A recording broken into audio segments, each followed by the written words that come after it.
लढाई काय असणार आहे? डॉक्टर बाबासाहेब आंबेडकरांनी एक आदर्श असं संविधान या देशाला दिलेलं आहे आणि त्या संविधानानुसार या देशातल्या प्रत्येक नागरिकाला आपल्या मूलभूत अधिकारासाठी लढण्याचा आणि वेळप्रसंगी मूलभूत अधिकाराचं रक्षण करण्यासाठी कायदा हातात घेण्याचा अधिकार आहे. महात्मा गांधींनी सविनय कायदेभंगसुद्धा आम्हाला शिकवलेला आहे. सविनय कायदेभंग करूनच या देशाला स्वातंत्र्य मिळालेलं आहे.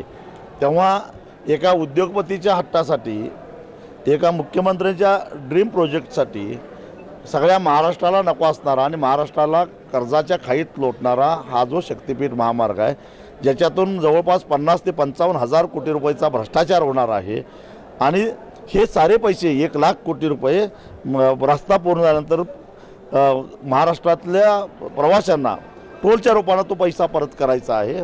1 रुपया सरकार घालणार नाही.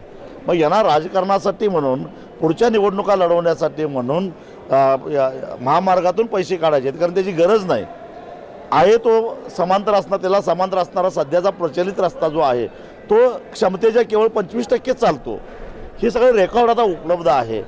त्यामुळं हा असा हटवादीपणा जर काय करत असतील तर ते आम्ही चालून देणार नाही.